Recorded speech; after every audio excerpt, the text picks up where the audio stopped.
Good morning and welcome, ULA parents. So today's PD will be about the pathways to post-secondary education and careers. What we'll cover is what is high school? What do kids go through in high school and why is it important? So what do our students need to graduate high school? And what does a transcript look like? What is a transcript? Standardized testing, especially the PSCT and the SCT. And what happens after high school? What are the different options?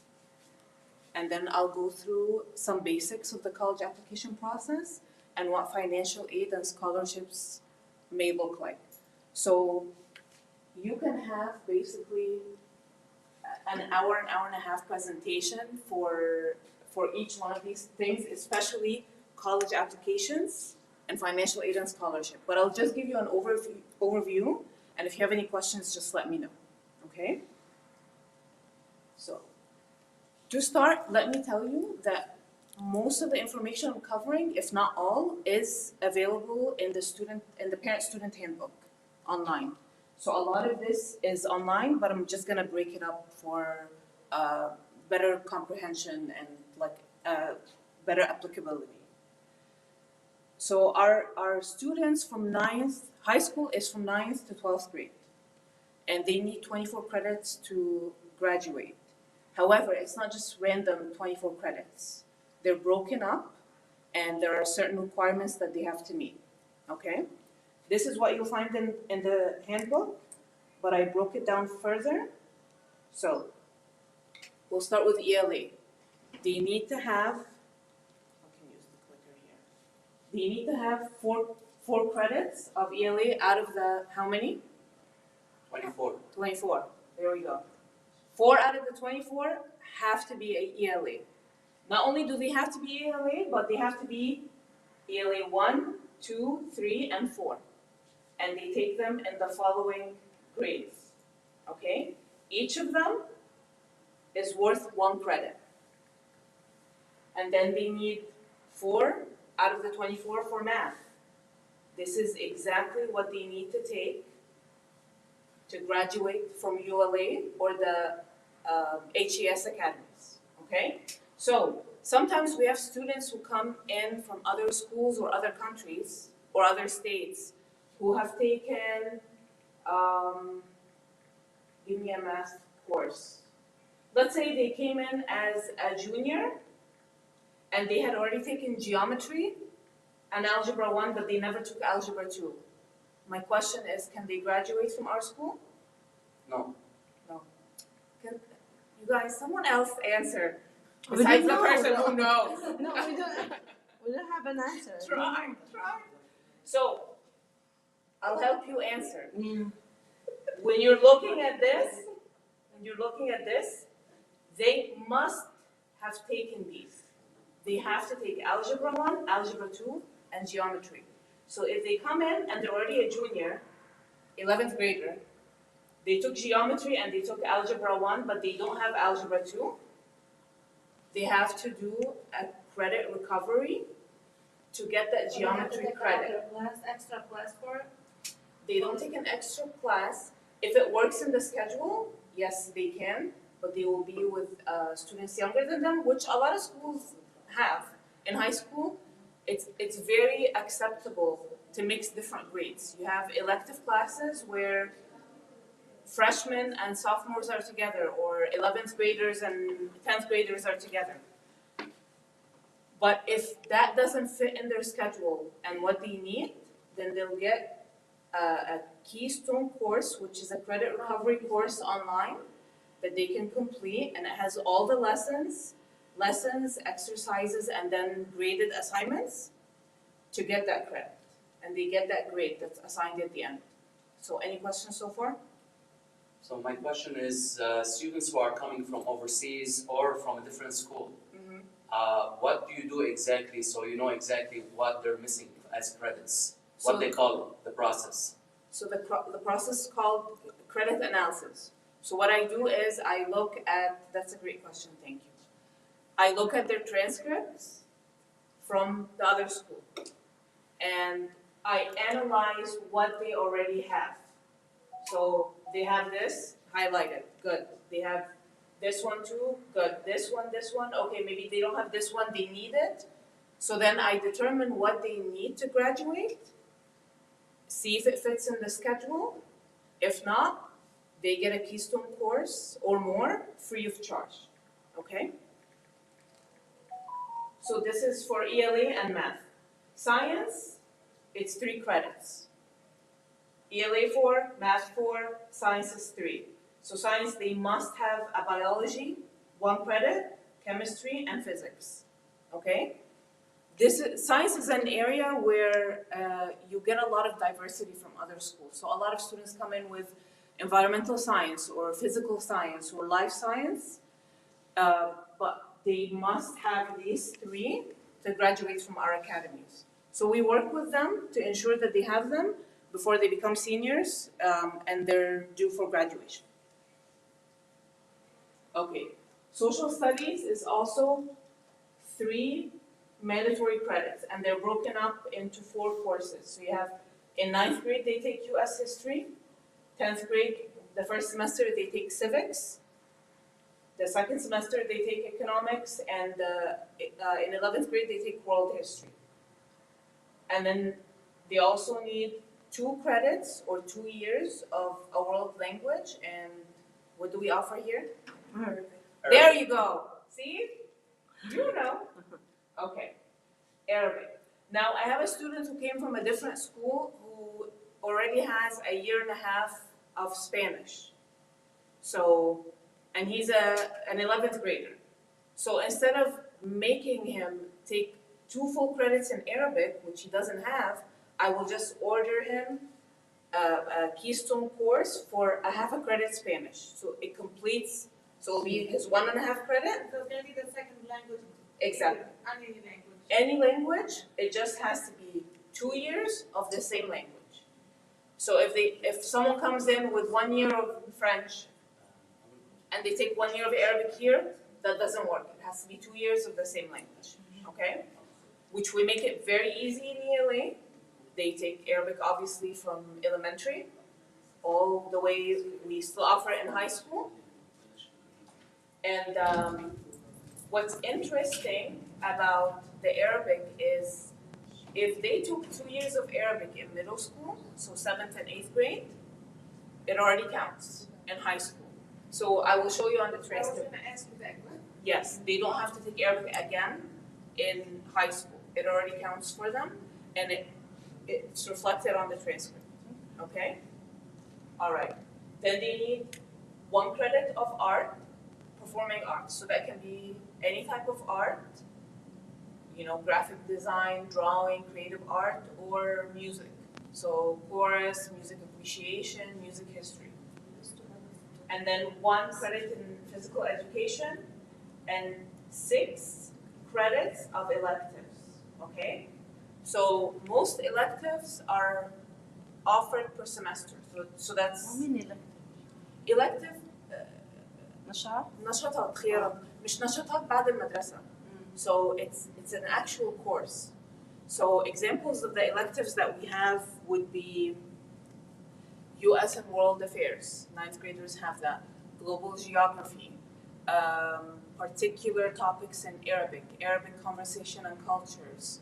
These are all not core subjects. So we have 4 core subjects. These 4 are English, language arts, math, science, and social studies. Those are called the core subjects.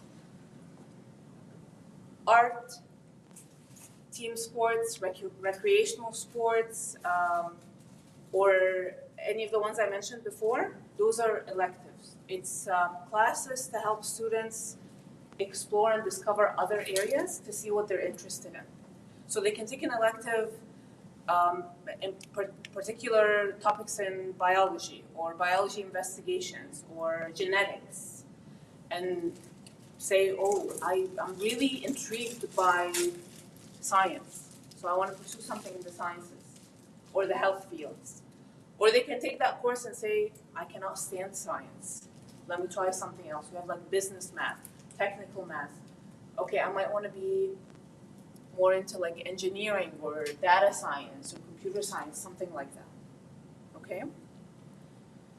So 6 electives, and these electives, they will accrue them or collect them over the 4 years. Okay? That will give you a total right here of 24. 24. Barely any of our students graduate with 24. A lot of them graduate with way over 24, okay? And that's okay. And a lot of students ask, well, I already hit 24. Can I just graduate now? The answer is no, you know? The minimum is 24, and we allow for space because some students either come from other countries or other states or other schools that need more time to finish up their credits. Some students fail courses that they need to remediate. Some students fail electives.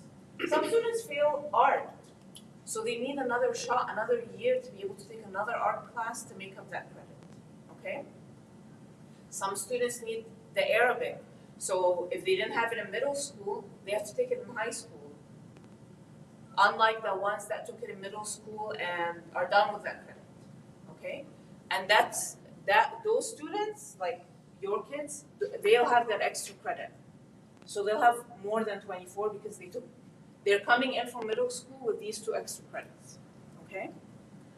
So they transfer from middle school the credits? Only system? Arabic. Just Arabic? Just Arabic, yeah. So they don't, but then they can take an Arabic elective. They don't have to take Arabic language in high school, okay? Any questions about the credit breakdown?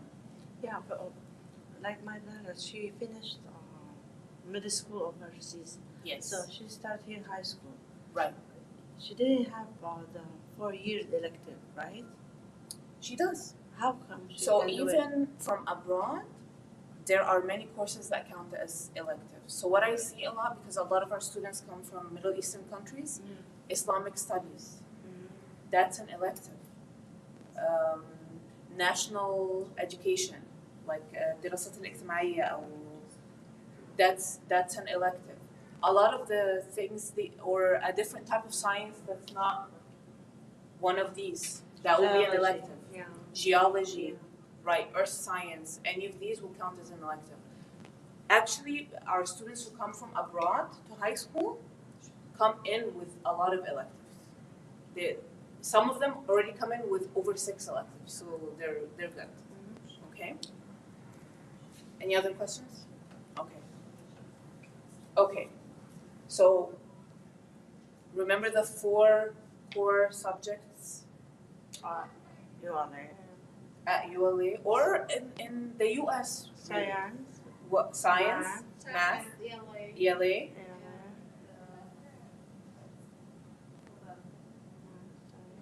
Science, math, ELA, Social studies. social studies. Very good. Okay. So, all courses are important, but these are critical. Okay? And if a student fails them for 1 semester, they have to do a Keystone course remediation or course recovery. Okay? Because they need that credit. So, let's say we have a 9th grader who failed semester 1 algebra 1 and got a C or a B in semester 2 algebra, okay? That student will need to complete successfully and pass a Keystone course for semester 1 algebra, okay? So even if they failed 1 semester and they passed another semester, they will still need to recover that 1 semester that they failed, okay? Keystone is the organization we deal with for course recovery, and I'll go over that.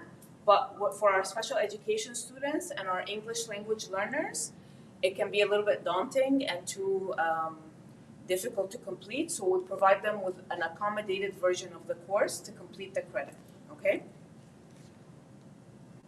So, let's talk about Keystone. Keystone, you know, I analyze their credits, I see what the students failed, I create an order, the order goes out to Keystone, that organization, then they email the students with their login information for the courses that they need to complete, okay? However, that costs money. So for one semester, it's $116. For a whole year, it's $155. So I implore the students, don't fail your classes. Don't fail your classes because not only are you paying money, or you're not actually, your parents are paying money, okay? That F does not go away. The F that you got in algebra doesn't go away. It stays on your transcript, and I will show you on a sample transcript. It stays on your transcript, and then It brings your GPA down. it's a big hit to the GPA. I have never, and it frustrates me as the counselor because nothing affects the GPA more than an F and an A. These two extremes are what really brings an GPA up or brings it down. You can recover from Fs, okay? You can recover from them and bring your GPA up, but it's just a very big hit to average back up to a really good GPA, okay? And then it's just extra time. You know, I tell the students, you're here, you come every day, you get the assignments, you try on the assignments, or maybe not, but you're here, you're committed to coming to the school. So why would you go through that, get an F? An F means it never happened, I'm never getting that credit, and I just gave a big hit to my GPA to the bottom, and then have to do an extra course online, or come to summer school, or stay after school. After إذا صاروا يجيبوا A على كل شيء. Yeah. مش هتعدل لهم العلامة شوي. It does. بس مش هترجع توصل ل 4 point آخر السنة بال No. For آخر السنة, yes. مثلا بس That- يتخرجوا مثلا هلا 11th grade. Right. They're gonna graduate next year. Yes. Inshallah. Are they gonna inshallah? Are they gonna be able to يوصلوا لل 4.0 next year or no? إذا عندهم Keystone. No. So a 4.0 is straight A's Yes. throughout, Yes. from ninth Yeah. grade. To 12. From ninth grade. Even if they get an A minus in one course, it's not a 4.0. Yes. Yeah. So بس بالسمستر فيهم يجيبوا 4.0 Bas- In the one semester, they can have a 4.0. In the year. من هون ل next year they're not gonna be 4.0. Yeah, that's why I stress the importance of 9th and 10th grade. So now I'm very focused with the 8th graders for them to have that That's from the understanding. 9th. They It start starts from the counting from the 9th. Yeah, yeah. But it's okay. It's okay. 4.0 is great, but so is a 3.5. You know, you might have the same options. 3.6, 3.5 to a 4.0. You limit your options, the lower the GPA is, but there are always options. But now they're working hard, but they're not gonna be I'm actually gonna cover that, and I'll show you. So, what we offer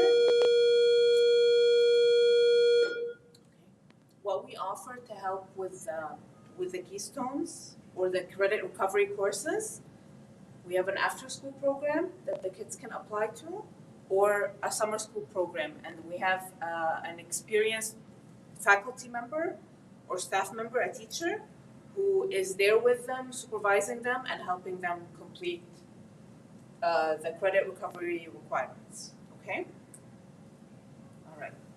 So, before I go on to what you raised, which is coming, and it's very important, let's talk about attendance, because sometimes that's missed by some parents. Students are expected to attend at least 94% of the time of the semester. So we take each semester as a unit. And the expectation is 94% of the time, and only 6% of the time, the student was absent, 6% or less. It becomes problematic when that's more than the 6%, okay? I didn't want to say it in my own words or the words of our handbook or our school policy. I wanted to say it as the law of the state of Michigan. Truancy is, it means not being present at school, okay, or skipping out on school. What does the law say? This is legal. A parent or other person in parental relationship who fails to comply with this part, which is making sure that the kids are attending school, is guilty of a misdemeanor. So it's a small crime, but it's a crime nonetheless, okay?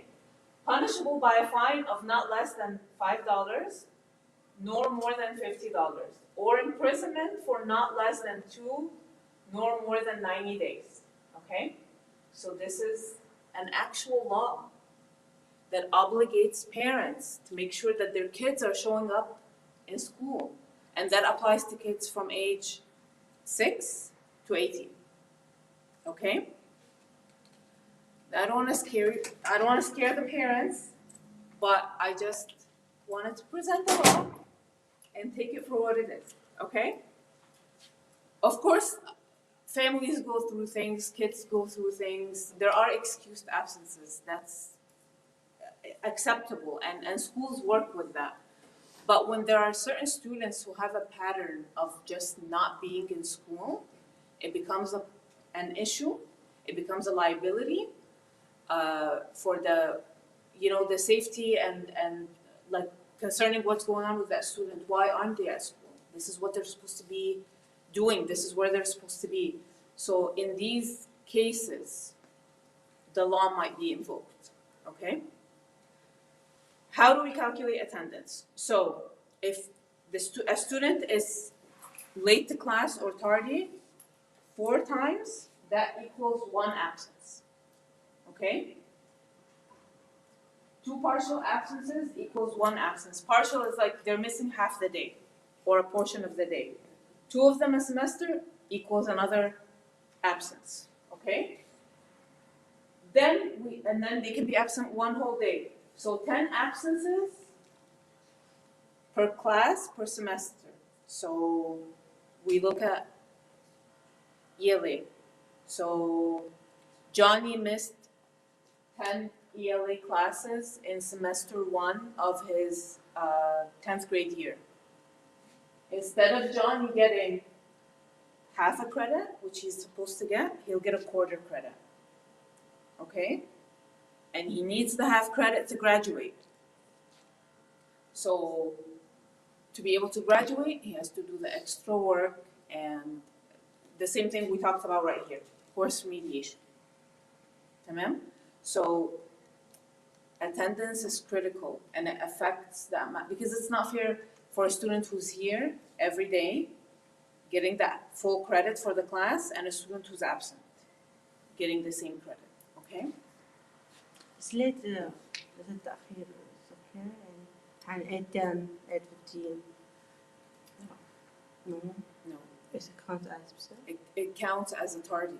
And tardy, like تأخير. 4, so 4 of them will equal 1 day absence. Tamam? And then it's like a mathematical equation. And then we start counting. The system starts counting and it tells us. Okay?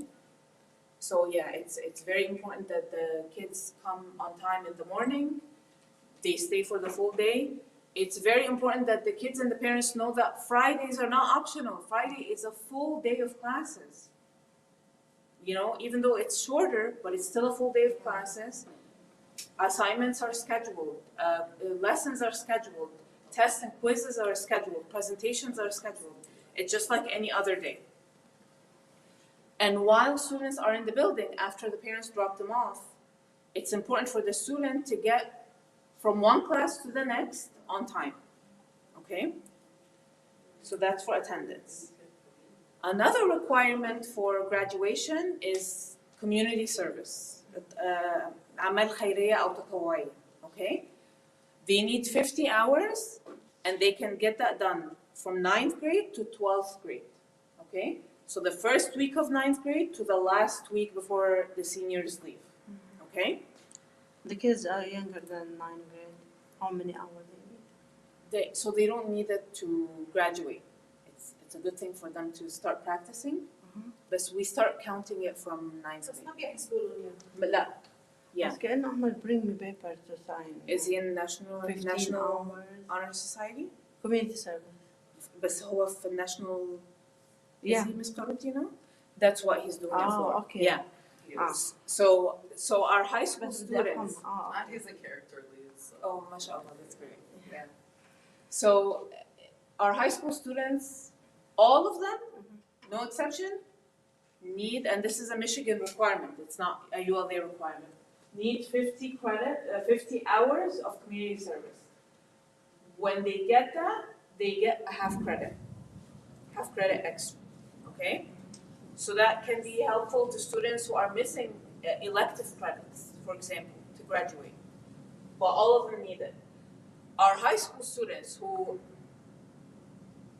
they need that to graduate, but who are also in National Honor Society will need extra community service hours for the National Honor Society. If they're in character leads and character leads needs 20 hours of community service, they need that. But Miss May, the school counselor for ULA for graduation, needs 50. I need 50. So 50, they get half a credit. If they do 100 or more service hours, they get a full credit, okay? And also when they graduate, they get the community service award at graduation, and it's stated next to their name. And I announced how many hours. I have a junior right now who is at 259 hours of community service. MashaAllah, it's amazing. And I have another junior who is still counting, like every other week. Here you go, Miss May, here you go, Miss May, here you go. So, and these students are excellent students because a lot of times families or students think there's no time, they're already so busy. No, They make time. they make time. They make good use of their time. They are intentional and they have purpose with their time. You know, they fill up their time with productive, constructive things that help them grow and give back. And they have still enough time to rest. Because too much rest makes us lazy and idle, you know? So, where can students do that? One of the best places here in our school. They can be safety patrols. That's one of the quickest ways for our students to get a lot of their community service. They can help our elementary school teachers. They need, they can use as many hands as possible. They can help with our after-school program. School events, athletic events. There are so many opportunities at school, they just need to ask. And then another thing, it can be nonprofits. So like nonprofit organizations that do good and give charity, like Gleaners or Forgotten Harvest or Vista Maria or Rahma International. There are so many of them. Another great ones are religious institutions. So if you attend a certain mosque or church, just ask them. They always need an extra hand, you know? How do they prove that they actually did the community service? There are forms. That form is in the handbook as well, but I have it outside of my office. They grab it, they fill it out with the place, what they did, from what time to what time, and what date. The person who supervised them, the adult, signs it. They put their phone number. The student signs it, and I sign it. I put it in the Power School and indicate their total and whether they have satisfied the graduation requirement or not. Okay? So we have a tracking system. The other thing they need to give me is a one-page reflection on how they felt and how they grew out of the volunteer experience. But we don't really get to that until their senior year. Okay, so I dedicate a session with them to just sit and write that one-page reflection. Okay. Okay, this is the fun part. Transcripts. Transcript, the high school transcript is almost as important as their birth certificate.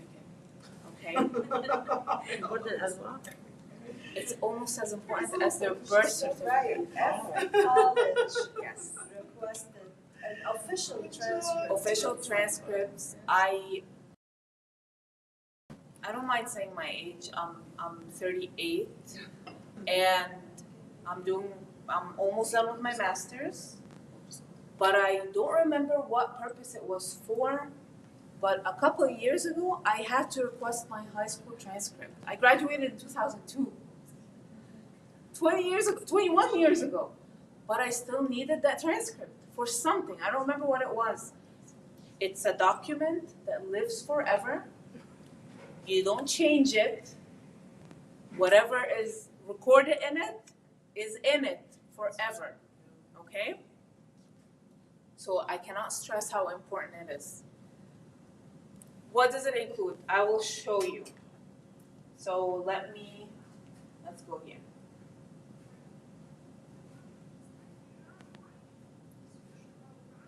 So let me show you a great transcript first. Okay. So can we all see? Can you see? Okay. School information. Student information here that I blacked out. Some more information right here and some more information right here. Okay? And then all the courses that students have taken in high school. So you have, this is for this particular student, I don't block the camera. This is 9th grade, then 10th grade, 11th, and 12th. So all the courses, their names, the year, where, because the students come from a different school, it will reflect here, but with the school's name, okay? The grades they got and how many credits they received, okay? And then right here, where is that critical part? It's not showing, let me show it. This is one of the most important sections of the transcript, the GPA. So this particular transcript didn't have the class rank. The class ranks are reflected for sure when they graduate, okay? So it will show 1 out of 50, 10 out of 51. So we'll have the GPA and the class rank. And then this is the scale that explains what does an A mean, what does an A minus mean, and so forth. The SAT, we administer the SAT, so when they took the SAT and what their score is. And then in this section up here, the graduation analysis. So remember, they are required 4 of the ELA. Okay, this person has 4. Math, 4, and so on. So here it tells you what's required, and here's what they got. And you see how I told you they graduate with way more than 24? This particular student graduated with 30.5 credits. Because she had the Arabic from middle school, passed all the classes, took electives, has a lot of volunteer hours, okay? So now that I showed you this, let's go back and go over what a college admissions representative or officer looks at, okay, how they look at it, because that will answer one of your questions. They look at, let's go back to this, okay.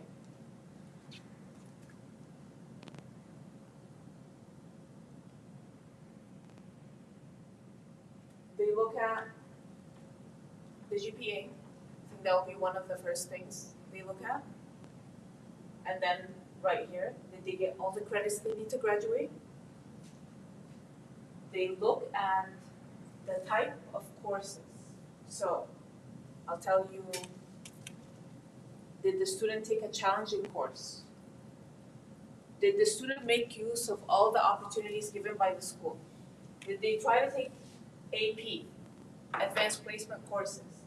Did they do a dual enrollment course? So they look at that. Did the student just take it easy? Try to get easy A's or easy C's? Or did they actually try to challenge themselves? The other thing they look at is there a difference between, is there improvement over time? So ninth grade, we all know, you can see it. If you spend one day here, you will see a vast difference between 9th and 10th and 11th and 12th, okay? 9th and 10th, like we discussed last time with the teenage brain, hormones are kicking in, they don't know what to do, they're too excited, and then you're telling them high school is such a big deal, they get pressured, they freak out, you know, it's a lot going on, and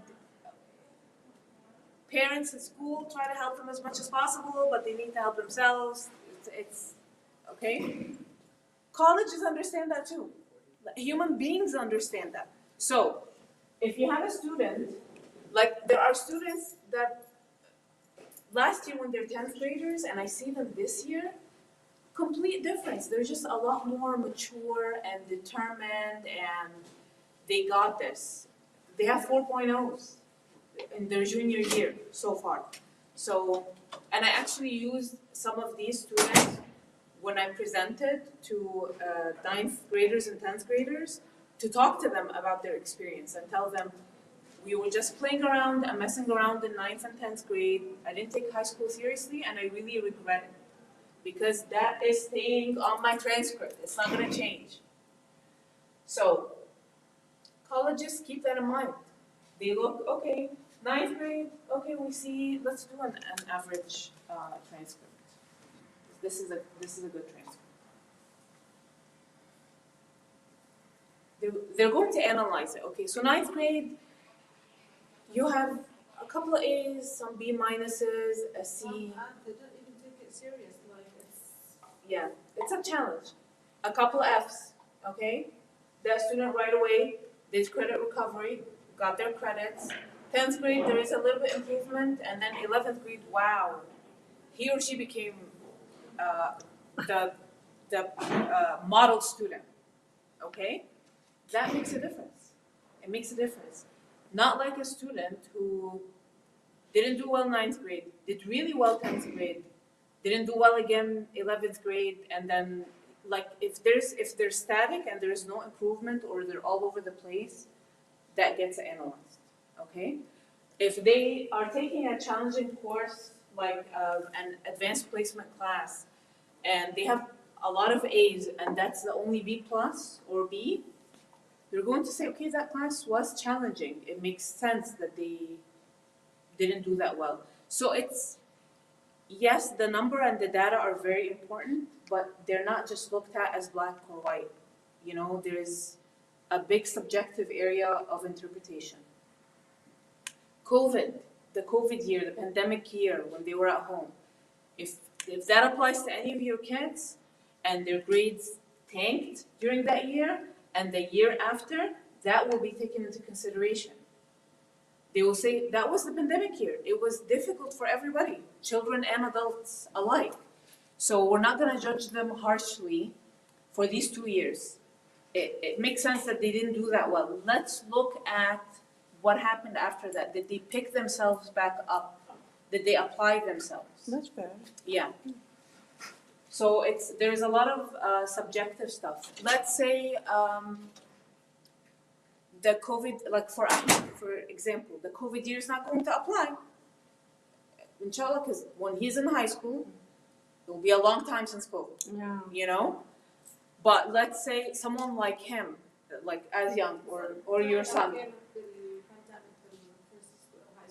for right, yeah, that will be taken into consideration. Exactly. And so this is what I'm about to say. Now because re-enrollment and she's working hard. She is.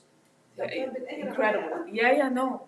Don't worry. This is all, they're gonna take it, it's taken into account. It's taken into account. It's not, people didn't forget. It has to be. And if it's forgotten, it's reflected in their college essays, which I'm going to cover here too. So let's say one of the students went through something besides COVID, and it was very hard to focus that year and attain success. That's where that college essay becomes very important. They can address that. So in 2020, whatever, my family went through a hard time, and this happened and that happened, but I stayed hopeful and I stayed determined, and once we got through it, I applied myself and I stayed the course. It will work for them. So it's there's room. Don't panic. Okay? Okay, so let's go back here. Let's make okay. There's something else that the colleges will look at. A person who's applying for a major in engineering, if they have like decent grades but really horrible grades in math, that's not good. That's not gonna make any sense, right? Health fields, a person needs to show that they actually have a decent grasp of the sciences. Someone wants to be in political science and say that they're going to be in political science because later they want to go to law school. They need to do well in the language arts and the public speaking course, like speech courses, stuff like that. Okay, so the transcripts provide data, and the data gets analyzed to make decisions. Okay. All right. Standardized testing with a focus on SAT, because that's what colleges require.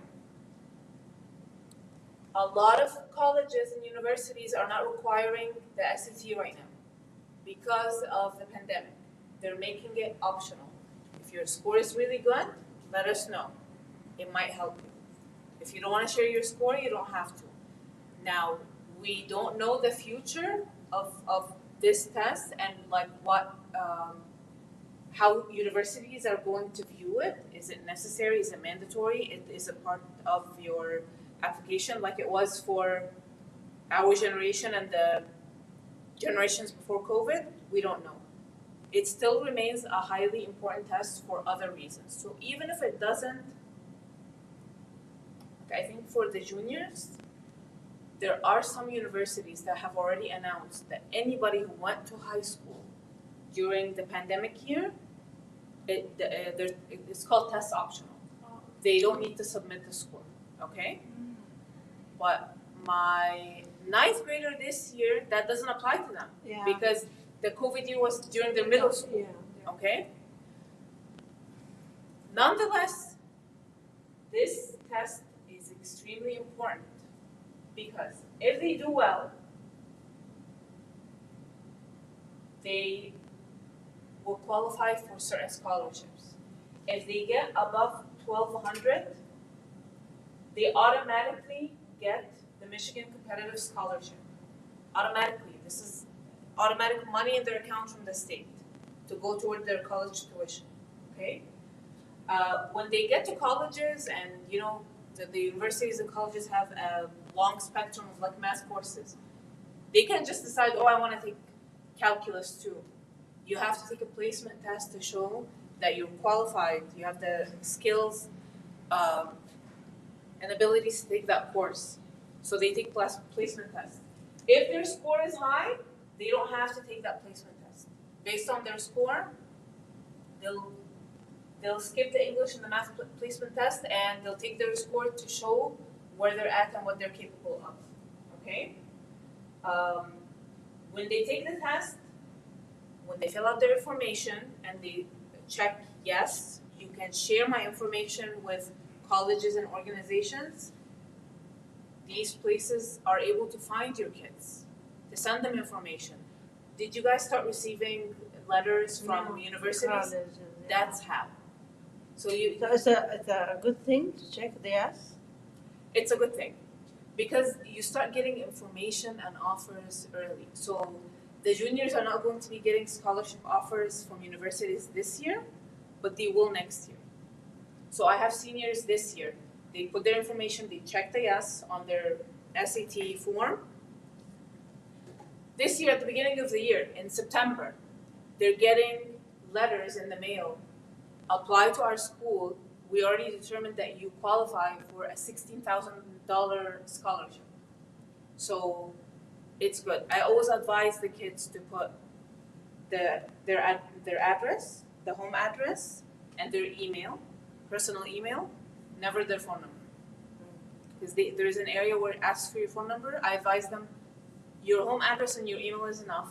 You don't need to give your phone number and get calls and messages. We don't want to do that. So another reason, a big reason why this test is very important is certain programs, certain degrees. So let's say the University of Detroit Mercy doesn't need your SAT score for you to get in. You can get in without sharing it. However, some of their programs need it for you to get in. Like the physician assistant, I know their physician assistant program, you can't get into that program without a 1,200, 1,000, or 1,200 points on your SAT. So it could be someone's dream to go into that program and they can't just because their SAT score is not that good. They have the grades and everything else, all the recommendation letters and everything, but the SAT score can't get them in. So it's a big deal. It's an important test. What gets lost on everybody is this is a great practice for the kids to discipline them on how to take a standardized test because they will have to take standardized tests later in life if they want to go to grad school. Almost every discipline in the graduate level requires you to take a standardized test to be able to attend a graduate program, like a master's or a doctorate program. Okay?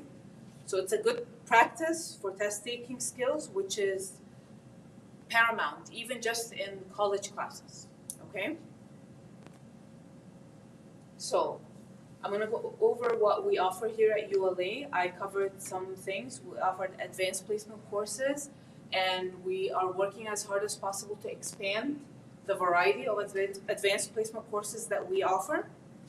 Dual enrollment courses. Dual enrollment courses are courses that our juniors and seniors can take at Henry Ford College, so at a community college, get credit that will apply as college credit and as high school credit.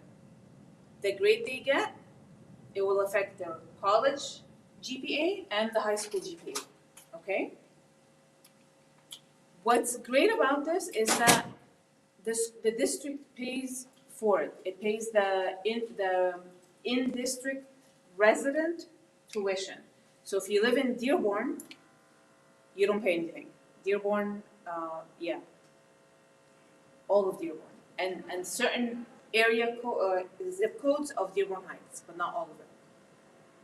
If you live outside of Dearborn, your student will pay maybe $30, $50 extra, whatever the difference is between what we pay and what's left on the balance, okay? But it's a great opportunity for students to save. You know, we have students graduating with dual enrollment courses that already saved over a semester of college because they took these courses in high school. So they go in, instead of needing the 4 years to graduate with their bachelor's, they can finish it in 3.5 or less, depending on how many they take. Paid for, okay, or almost completely paid for. Reflects well on their transcript too. If your student chose they're taking a dual enrollment class, they're challenging themselves. They're taking college courses while they're in high school. So it looks good on that transcript. Another amazing thing that we offer is a Kaplan SCT Prep course that starts in January and goes all the way until they take the SCT in April. The students meet with an instructor every Friday. They get materials, they get practice tests, all this free of charge. And if I can tell you, I think my parents paid $1,300 for this course 20 years ago when I took it. Just for me. Yeah. Yeah. Yeah, my SAT and T testing was around 1,000 too. Yeah. When my parents paid it. Exactly. So it's an amazing, and Kaplan is evidence-based. It works. It improves scores. It's not just, oh, okay, let's see where this is going to take us. No, this is research-based. It leads to score improvement and enhanced test-taking skills. So this is one of the best things we offer our high school students, and I just want all the parents to know its monetary value, know its performance value, and really encourage your kid to attend, because they're not attending during school hours. It's after school is over, so it's really on you to encourage your kids to make the best out of this. Okay? Let me skip what we do in the counseling department and go to other free opportunities. The after-school program, ACP, and our summer school, again, free of charge. That's not how it is in other schools. Other schools you would have to pay, where you get certified, qualified, experienced teachers to help your kids remediate what they need to remediate or enhance their performance in their classes. Okay? Our multi-tier services and MTSS services, that's basically where we meet with the teachers, we analyze which students have certain needs, which ones would maybe qualify if they get evaluated for special education services, and which ones need to be at tier 2. So tier 1 is the general population of students, okay? Tier 2 is students who maybe, we'll use Johnny again. Johnny is doing well in all his classes, but he's really struggling in English, so he might need extra help in English. So he'll work with a paraprofessional in the English class. That's tier 2, when the students work with a paraprofessional. It could be in all the core classes, it could be in a few of them. It's determined by teachers and an instructional administrator, okay? And then we have targeted scholarship opportunities. So the school works with partners in the community, local partners, who have developed scholarship funds. And they let us know, we have the scholarship, tell your students to apply. And I don't want to say it's almost guaranteed, but kind of, that one of our students will get one of their scholarships. Because we are partners, they want to support us, they have an interest in seeing our students flourish in this community, okay? So, on top of that, we have a comprehensive counseling curriculum. So, my counseling curriculum is guided by the American School Counselor Association, okay? And the domains that I cover are 3.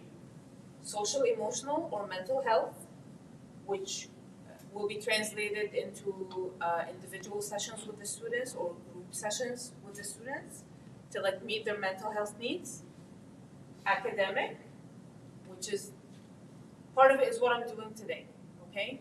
Staying on top of the students' academic, going through their grades, doing the credit analysis, the graduation analysis, just ensuring that they're on track to graduate, among many other things, okay? And then college and career readiness. So this is included in that too. And I'll show you how that works later. So one of the main things that I really value in this school is that the principal, Ms. Lucy, allows me to be and encourages me to be as visible as possible to students. Did you go to high school here? No. Ms. Corbett, you went to high school here. Do you remember? Not here. Huh? In the state of California. In California. Do you remember your high school counselor? I do remember him. Yes. How many times did you see him a year? It was difficult. Difficult to It see. was difficult to get him, yeah. Yeah. Wasn't much of a support either. Right. It was rude. Yeah, Yeah. you know, we hear that a lot. I also vaguely remember my high school counselor, and all he asked me was, "Did you finish your college applications?" Yes. And then another time, what college did you get into? That's it. No real help along the way. At ULA, I see your kids at least, how many transitions do we have? 5? 6, 7, dismissal and Maybe arrival. more, because I know from ZZ. Right? Maybe more. I'm telling you, at least a transition. I'm standing I there. always, Miss May, always. Oh, So, that's great to hear. That's great to hear. So they know I'm there. I'm not just tied up in an office and, you know, I appear every now and then. They can approach me with questions. They can email me with questions. They know me and I know them. That's the more important part. I know them individually, what they need, what they excel in, what they struggle and in. what they want to do for you that they can do it. I know from my daughter. Yeah, So that's why. yeah. And then that's great to hear. Thank you for sharing. Yeah. I'm gonna talk to Zainab later. That's great. So yeah, motivating them with the rest of the staff.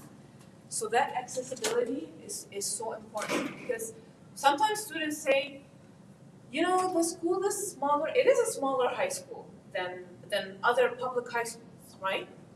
We might not have maybe like a huge football team or something like that they have in other schools.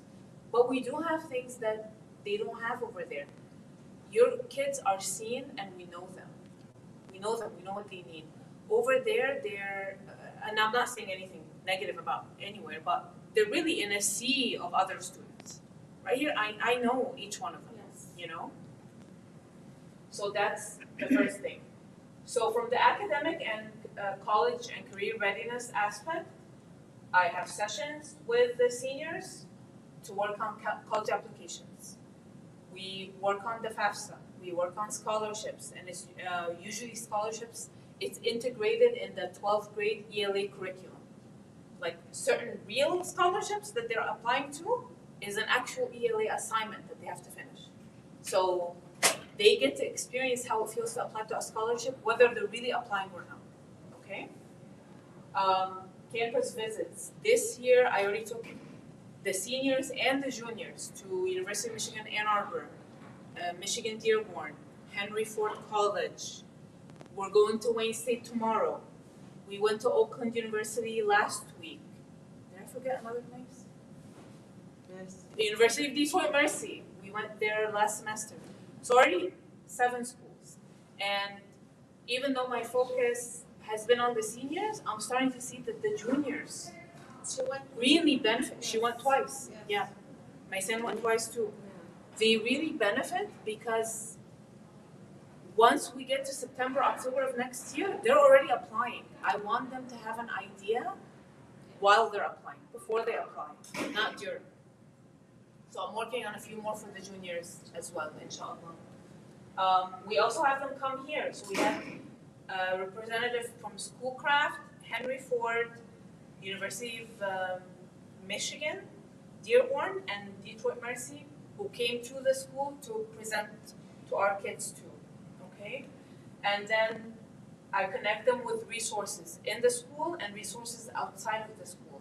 I connect them with people in financial aid departments at universities where they apply and tell them, okay, you call Mr. So-and-so at Detroit Mercy or University of Michigan or Oakland and tell him or her that you are so interested to go to their school, but you can't afford it. So what can you do with me? I already sent you my application and my FAFSA and everything. Is there anything else? Is there another scholarship you can give me? So provide the resources, but I try to get the student to be empowered enough to make that call Think about how and we're gonna- exactly. Yeah. advocate for themselves and negotiate and learn how to like speak to people. Okay? Do we want a stretching break? Yeah, no, I want Yeah, to let's stand stretch. up. Let's stretch. I know. Feel free to do whatever you need to do. Get more coffee, grab a muffin. Parents at home, you see what you're missing out? You're missing out on coffee and muffins and this wonderful gathering. Okay. The other thing that we do, or I do with them, is provide career counseling. So, and the next slide will show you the beginning part of how that's done.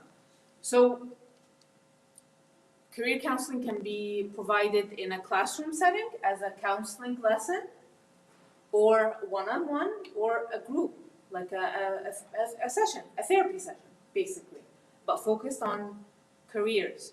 Who are you? What's your identity? What are your qualities or skills that will fit with this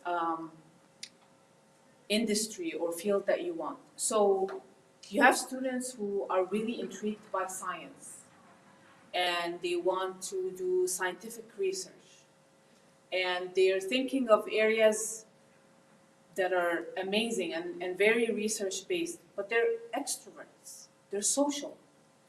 So I tell them, that's great that you're interested in this field, but do you want to spend the rest of your life working in a lab? No. Oh, I didn't think about that. I'm so excited about doing this, but I don't know if I want to work in a lab and not deal with people. Okay, well, you could pursue other areas in the health fields and sciences where you are interacting with people, where you are serving people, where you get that reward and you feel that warmth of somebody getting better or feeling better because of something you did. So all of that goes into counseling. It's not just what do I want to do and how much I want to get paid. It's how does my personality fit with what I want to do? Do I want to work in an office environment? Do I want a career that allows me to travel? Do I want a career that will allow me or enable me to be a good mom or dad and be not that there are careers that make you a bad parent. I didn't say that right, but a career that gives you time for the family. That's what you have to think for later on. For later on. Yes. But- You have to think about Exactly. So we try to get them before they make certain commitments with their undergrad, with their bachelor's, or their associates, That's why you have to think for something that later on, long term. how it's gonna be Exactly. in your house. Exactly. Yeah. With things that you will experience that you're not going through right now. Exactly. Yeah. So I got you. I help with that too. So this year, hold on, let's go to this one. This year we got this really cool software for career advisement. It's called Naviance. So it has so many areas in it, but I'm gonna show you the one that I'm very excited about. In their self-discovery section, so each student has an account, and I'll assign them to take these different inventories or assessments. They're assessments, they answer questions. So intelligences, there are different types of intelligences. So based on their answers, it will tell them this is your area. You're very strong in this type of intelligence, and this one is medium, and so forth. Learning and productivity. What style or what organizational style allows you to be the most productive? What's your learning style? Are you a visual learner? Are you an auditory learner, etc.?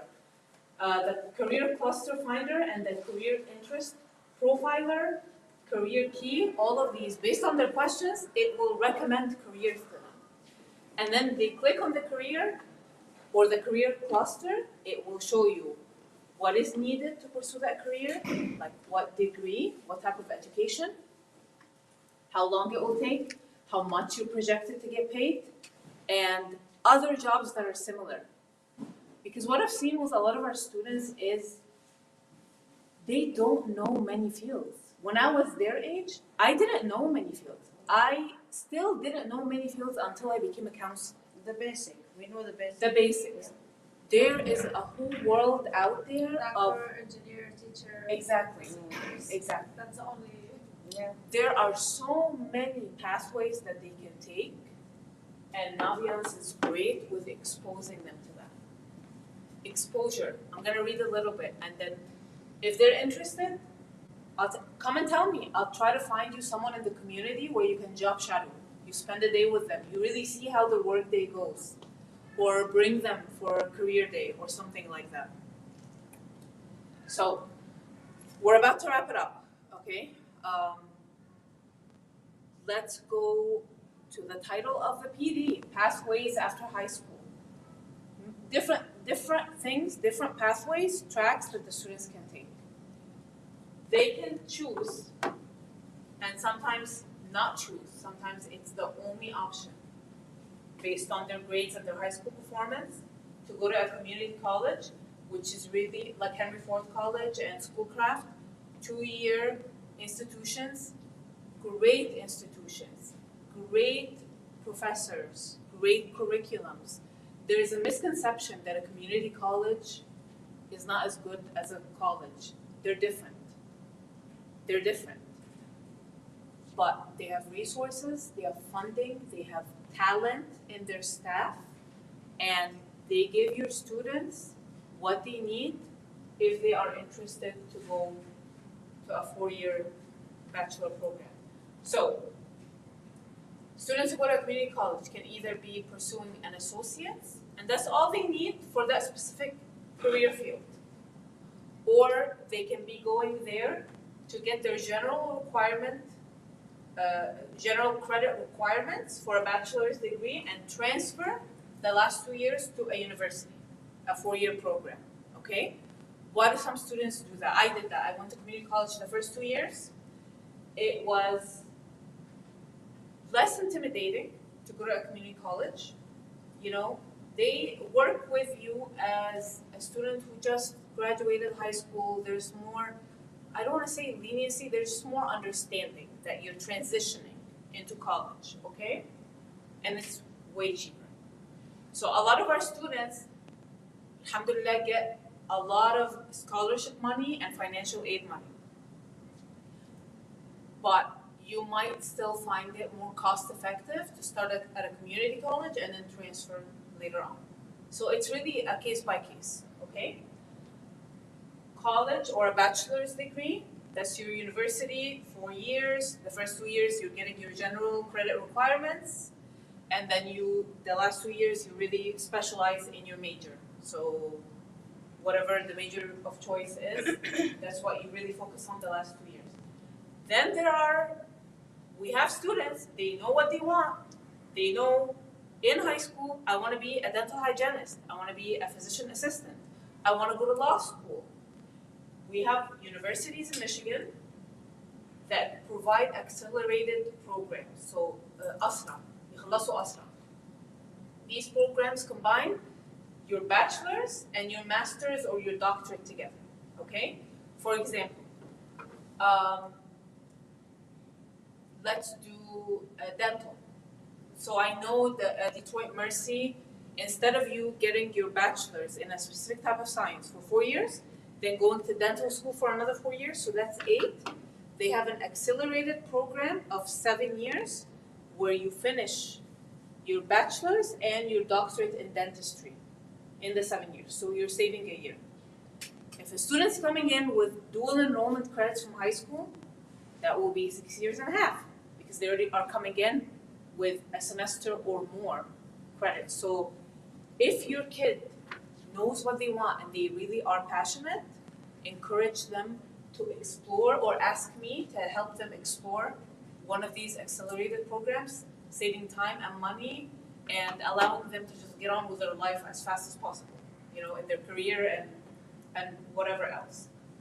Vocational schools, so trade and vocational schools, that can be your community colleges and that can be other institutions. That's, you know, your manufacturing, your heating and cooling, electricians. These other types of jobs that are so needed in the market. They are so needed right now in the market. So if you have a student who's passionate about becoming an electrician, let him or her explore it. it's good money. It might not be, I know a lot of our parents want their kids to be doctors, you know, and have the highest level, but that's not for every kid, and that's where that identity and really getting to They're know. not gonna succeed if they. No, they're gonna try and drop out, and you're gonna lose money and time. So there's a difference between my student wanting to take an easy way out in something and my student really being passionate about something that seems easy, but it's not really easy. It takes skill. It takes also determination to accomplish. And then students can search and get connected with apprenticeships. An apprenticeship is a paid for program that teaches the manufacturing or work in the domain of being an electrician and a variety of other welding, hidada, like a lot of that. They learn, they have a mentor, and they get paid for their work. So they're learning on hands-on, okay? And then one option is the military. They can join the military with a lot of, it has all the different domains, Air Force, infantry, all the different domains. They get their education, they get benefits, they get stipends. So that's another avenue for them. Okay. So, college application, real quick. If your kid knows where they want to go, then I encourage them to apply early decision. Early decision is an earlier application, so the deadline is earlier. Usually it's in November. It tells the school, the university, you're my top choice, I really want to go. So the admissions department looks at it as, okay, that this student really wants to come here. We're going to be a little bit more lenient with our standards, okay? So my students who see themselves at Ann Arbor, I encourage them to do that early decision because it's such a competitive school. So it gives them an edge in their application. For senior, right? Not For junior. seniors, yeah. So college applications open up September of the senior year, okay? Which, thank you for reminding me. When you apply, what's on the transcript is only up to junior year, 9th, 10th, 11th, because senior year just started, right? So the most important 3 years for college admissions, 9th, 10th, and 11th. Senior year is still important because at the end of the year or mid-year, after the first semester, I will send their transcripts again with the senior year. So even though there is a student who did great, got accepted into Wayne State University, and then did nothing their senior year, F. Their GPA goes down. Even though they're already accepted, Wayne State or whatever university it is, has the right to be like, you did nothing your senior year. What happened to you? You just took this time for granted. We're withdrawing our acceptance. Go find another place to go. Okay? So 9th, 10th, and 11th are critical to get accepted into college. Senior year is important to remain accepted into a college. Okay? In Michigan, October is Michigan College Month. It's where it's encouraged for all seniors to apply to schools. A lot of the universities that have application fees, to make them for free. And that's where we get that's when I do the Common App session, which is here. Common App is a website where we create accounts. You fill out all your information. Instead of going to each university by itself to apply, you fill out all the information and it sends out to the schools that you choose. So it's one application at once, sending out to many different universities. Saves time, it's great. We do it together as a class, and I answer all the questions and give them all their information then. So this is just an overview of what's included in the applications. So I send their transcripts, SAT scores if needed. They write their essays. They ask for the recommendation letters. they share their extracurricular activities and information. And then as their counselor, I have to fill out a counselor report. So I verify the information they gave. So I re-enter their GPA, their class ranking, all of that. I get asked if they have a record in a discipline record in high school. And I have to be truthful because I sign my name. And it really bothers me when I have an excellent student who has an incident in their discipline record from like 9th or 10th grade. That's another area where I go, I wish you just did better and knew better, because now I have to report this to the college you're applying to. So most of that, again, they understand. They understand they're still new adolescents, they're growing, they make mistakes, there are misunderstandings. Emotional regulation is not all there. It's a totally different story if they have a discipline record, their senior or late junior year. That's a big no-no. The schools will then require the student to write another essay about what happened, what did they learn, is this going to happen in the future. They have to make sure that you're able to have self-control and behave as a college student, okay? So it's just a big headache to deal with. Okay, this is the last slide. How do we pay for college? There is so much money out there. So this is a screenshot from part of my counseling Google Classroom for seniors. Juniors have a similar one too, but there are just many more scholarships for seniors. These are all scholarships. I create them as assignments. I put the link, I put all the information, and then I put the actual due date of the scholarships. Here you go. Go ahead, apply. Tell me what you need. I'll help. Okay? So it's constantly getting renewed. The more scholarships I find, the more I create for them. Aside from that, financial aid is determined by them filling out their FAFSA form. Okay? Almost all the students are scared to fill out this form. It's a simple form. I know the tax part, the parents' tax information and income, it can be tricky, but it's not even that tricky. It's on your tax return, and it tells you exactly what line to go to copy from there onto the FAFSA form, okay? Once they finish their FAFSA, and the earlier they finish it, the better, because I explained to them, universities, the government, the state, they have this big pool of money, okay? People are applying and they're qualifying, the pool is decreasing. You don't want to be one of the last people filling out your FAFSA so that they can, because if you fill it out and qualify for something, when there is a lot of money, they'll be generous with you. You qualify for 2, they'll give you 2,500, okay? But when you're qualifying here, let's say qualify for 2, they might be only able to give you 1,500, okay? FAFSA, extremely important. FAFSA will tell you what the federal government can give you. So the American federal government, okay, what you qualify for. What the state government can give you.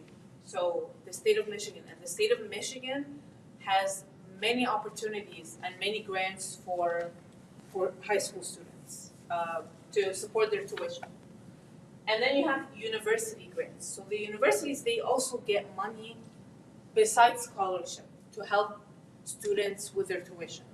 So these 3, the sooner you finish the FAFSA, will show on your kids' financial plan, okay, from the schools they apply to.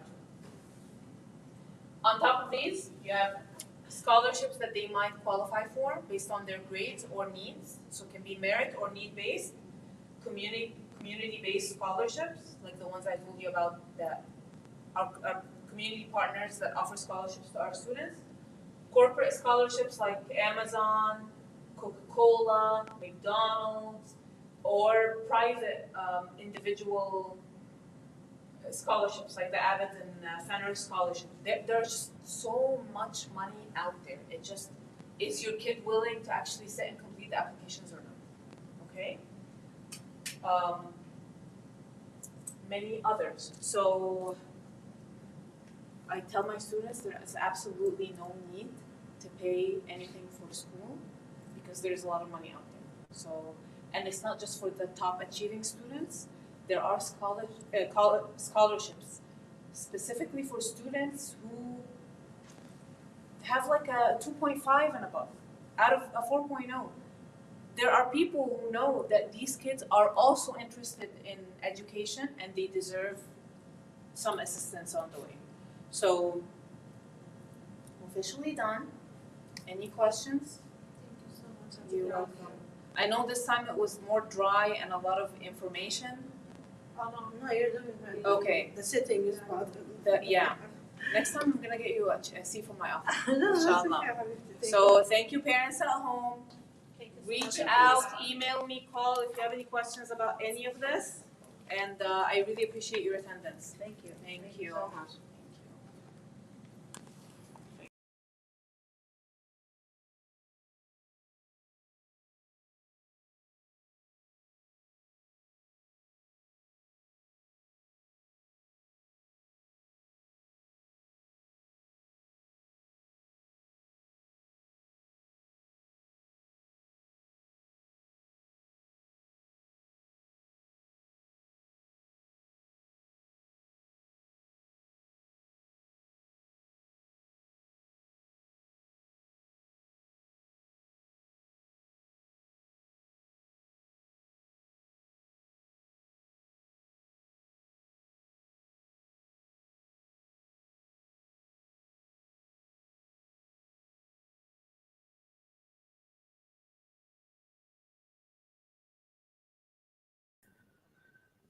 Dear parents, we continue to watch ULA's family engagement broadcast about all the graduation and post-secondary requirements. There is a little technical difficulty. We're getting the speaker back connected. In the meanwhile, I would like to share with you some information.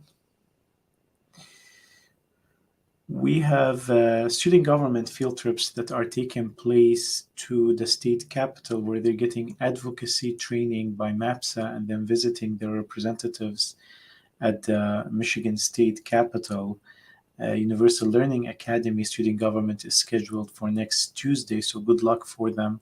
Here is a little video, 1-minute video of the Star International Academy student government visit last week to the state capitol.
Yes, that was a video of the student government's visit to the state capital. ULA is scheduled for next week.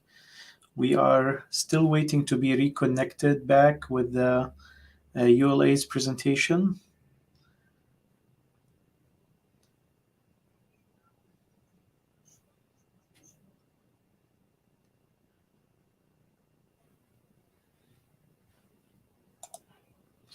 I think that was the end of the presentation.